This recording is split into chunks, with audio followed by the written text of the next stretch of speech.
Peter Obi at the crossroads. My people, the 2027 elections are coming, and one question is shaking Nigeria's political space. Where will Peter Obi go? The former Anambra governor, famous for leaving billions in state reserves and seen by many as the face of clean politics, is now the most wanted man in Nigerian politics. The PDP is begging him to return, calling him their missing piece. The Labour Party is battling a serious leadership crisis that may push him out. And the ADC says they will welcome him with open arms, but there are fears. Atiku camp is already influencing the party. Even critics like Charles Soludo and Reno Omokri say Peter Obi focused too much on saving money instead of building schools and infrastructure. Yet, despite all the noise, Peter Obi still stands tall as the opposition star boy who could change the 2027 game. So I ask you, where do you think Peter Obi should go? PDP, Labour Party, or ADC?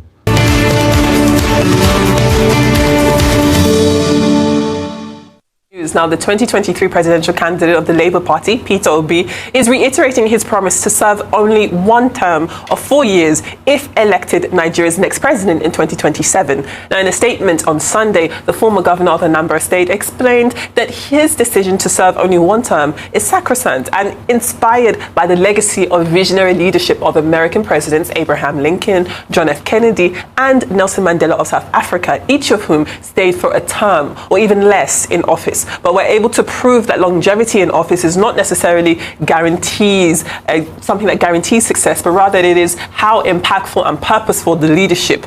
That is what matters most. Now, responding to critics of his decision to serve only one term, Obi said that they should desist from judging him by their own corrupt standards, stressing that his word is his bond. And that the whole story about serving one term has nothing to do with Mr. Peter Obi, that Governor Soludo was referring to opposition candidates from the Anambra South Zone in the state who are talking about serving only one term. And he says, this has absolutely nothing to do with Mr. Obi. Please set the record straight.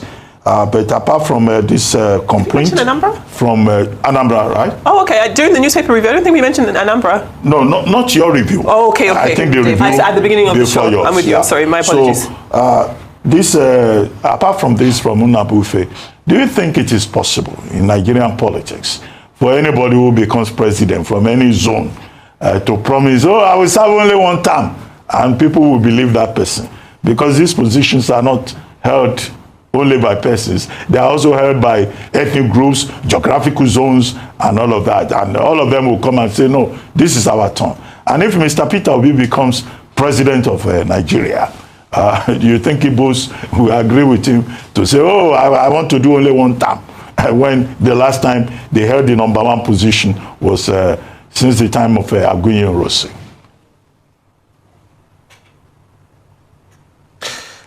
Very interesting proposition by Mr. Peter Obi there. And then, of course, your question is very, very apt. There's always been this mutual distrust between Nigeria's ethnic groups, especially when it comes to the presidency. But like you have said, if he does come to power, it will be a different ballgame. But don't forget that your former boss, former President Goodluck Jonathan, then as president of Nigeria in 2010-2011, had proposed a single term of 6 years. Having seen how the presidency is being used like a football to be kicked around the 6 geopolitical zones, he has said that, look, if we want this country to move better and for us to achieve this rotational presidency, I think one term of 6 years will be better. And so that's the context from which I'm saying this proposition by the former Labour Party presidential candidate in 2023. And he's putting his integrity at stake. And, you know, it's like advertising. Peter Obi is pitching to the north and pitching to the rest of the country. But what I want to say is that Nigerians should critically take a look at it. They should give it a huge consideration, considering the challenges that we have right now. The Southwest itself, from which President Tinubu comes from, has enjoyed this Fourth Republic more than other component parts of the country. And I think Peter Obi was trying to direct that to other parts of Nigeria to take a critical look at it, because Obasanjo did 8 years, We've had Tinubu now completing one term, which will now make it 12 years by 2027. So if Peter Obi is able to, put his integrity more at stake and reach out to the right stakeholders, he could actually pitch this in a better position that will make it look like the Southeast can conclude that 4 years that's left for southern Nigeria and that he stands a chance. People should hold him by his integrity. Yes, of course, he actually did well in the last presidential election and his integrity is at stake. But the major problem that I have with him is not this pitching that he has brought in place. It's for the fact that he's confusing his followers, his supporters at the moment, because they don't know whether he's in ADC or he's still in Labour Party. And so that in itself, that he does not have a strong political vehicle that they can count on right now, is counting against him compared to this pitch. But this pitch that he has brought is a very, very perfect pitch. It aligns with what then President Goodluck Jonathan has said. And I think rational Nigerians who think politically and want the sustenance of this country should actually consider it, and they can hold the Southeast and Mr. Peter Obi to this one-term proposal. It's a very good proposal, conclude the 4-year of the South. But of course, then you have the biggest elephant in the house, President Bola Tinubu. Can he, if given the opportunity by ADC, for example, defeat a Bola Tinubu who is an incumbent, who has all the appurtenances of power, the coercive apparatus of state to wriggle his way into 2027? Okay. Well, it's left for us to see. Except that nobody says ice cream in politics. Bola Tinubu is not going to give ice cream to another person because he wants to be seen as nice. That's not the arena for politics. Vimbai. Now, beyond the politics of zoning, we also have to look at what's realistic and what's achievable. 4 years, do you think that's enough for anybody to make a real impact in governance of this country? Especially what we've seen with this current president, the fact that reforms take time and they're saying we're turning the tide and so forth. Generally speaking, most people believe that 4 years is not long enough to make an impact. What do you think of this? Well, I think Nigerians should actually do away with that mentality. Yes, it may not be enough, but if, for example, Peter Obi is coming to build on the reforms already put in place by President Tinubu, all he needs to do is to also introduce other reforms in other places. There's nowhere that is stated that you need 8 years. I mean, the people who framed the Constitution knew that there was going to be a time where presidents could only spend one term. And so if the electorate feel that the presidents, the incumbents have performed, they can renew the term. And if they feel that the incumbents have not performed very well, then the people have the last card to actually kick the president out of office. So the people who put this provision in the Constitution could have as well said it should just be a one term of 8 years. But they said, no, let it be a renewable term. And so if you have someone who is really strong in reforms, who really wants to put the country first, I mean, take, for example, former President Umar Musa Yar'Adua. He spent less than 4 years in power, about 2 years plus, and we are still talking about him today. The reforms he put in place, that, like for example, the amnesty program in Niger Delta, they are still ongoing.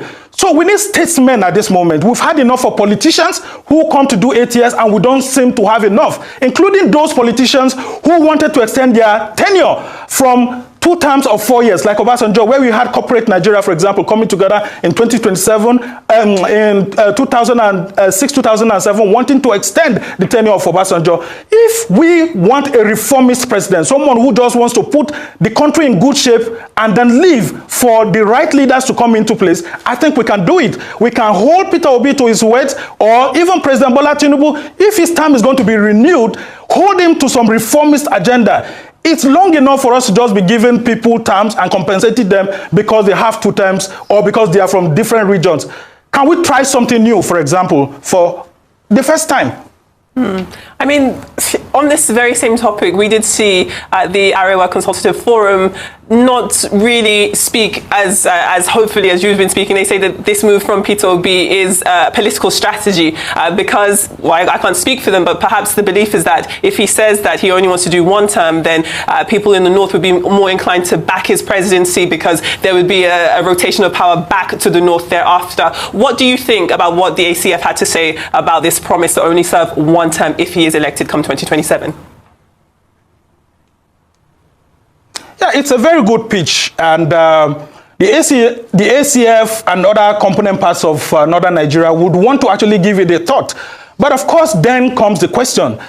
It's not even about Peter Obi's proposal. My greatest fear for Peter Obi is that which major political party will hand over its ticket to him. Because the greatest fear is that Peter Obi, going into ADC, for example, can he stand an Atiku Abubakar at the primaries or a Rotimi Amechi at the primaries? Because Peter Obi has not really, if you look at his political trajectory, he has never stood at any major political primary and won that primary. In 2022, it was supposed to be his major test of national baptism in a major political party, but he left the PDP.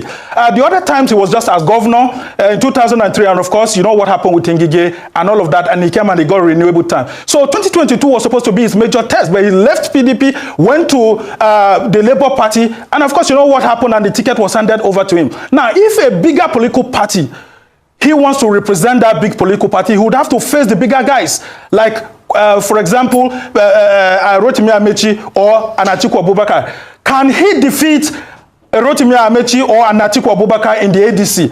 Or is the Labour Party, as it stands right now, are they willing to give him the ticket? Because we hear that some of them are not willing to give him the ticket. So beautiful proposition, but the platform now is the major problem that I'm saying. And the North will look at it from that prism and say, look, does he stand a chance? But look at Atiku Abubakar to also pitch in a one-term.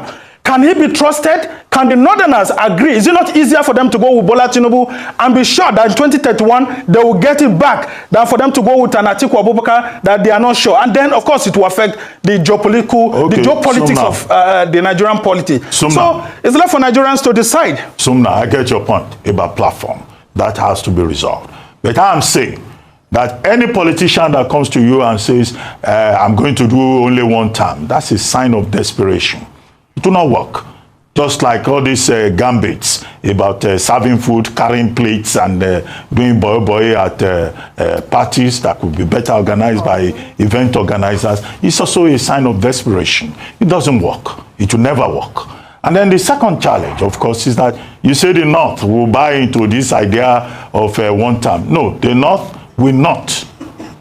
Because the civil war in this country has never ended. I don't believe that Northerners who are already aggrieved with a Yoruba president will just shift and embrace the possibility of an Igbo president. There are contradictions in this country that have not been sorted out. We should lay the emphasis on competence, ability. If the Nigerian people are politically educated to a point where they can vote for a competent person, regardless of where it comes from, regardless of his religion, that's when this country will begin to move forward. So all this, I will do one time, I will serve you food, I will give you agbado. No, please. That's not going to work, in my own opinion. I don't know whether you disagree. Well, I mean, competence, integrity, and all of that, very important for the next president of Nigeria, whether it's President Bola Tinubu as he wants to continue, or it's for someone else that will be voted, or whether an Atiku Abubakar or Rotimi Amechi and all of that. Yes, you've said it. Nigeria has not really recovered from the civil war and the politics of that period and all of that. But should we continue? That's what people are saying, and that's why it's time for statesmen to actually rise up. And why is a component part of the federation still being neglected? That's also on the conversation. When we started this country, independence-wise in 1960, it was started on a tripod. Democratically, the other two components of the tripod have ruled the country. So the debate will continue. Why is the third leg of the tripod being left behind? Eventually, we had a fourth tripod, which was the region that was carved out, the Midwest region that was carved out from the then old Eastern region. And the debate has been ongoing.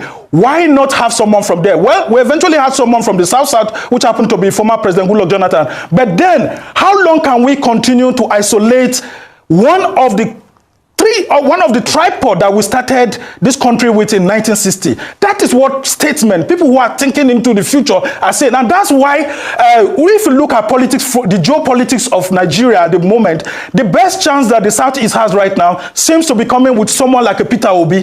And then you see that If Peter Obi doesn't get it this time around, I wonder when next it could be, because he just looks like a semblance. Why not pitching for him?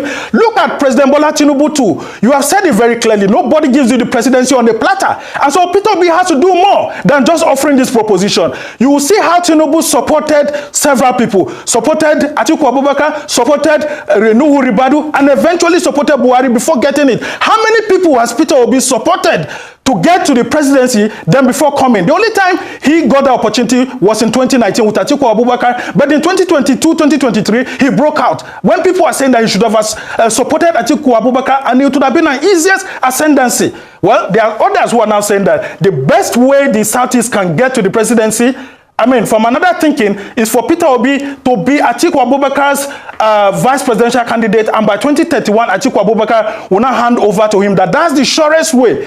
And I think Peter Obi and others too should consider this. Well, because no one gives you the Nigerian presidency. President Tinubu. But Nigerians need to consider the eastern region. That's the only pitch that I find very considerate, and of course, the issues of competence can come in there. Okay, I get that principled position. After all, Payo Adebanjo pushed that position. But President Tinubu is saying he's the one representing the South now. If Buhari did 8 years, the South is also entitled to 8 years.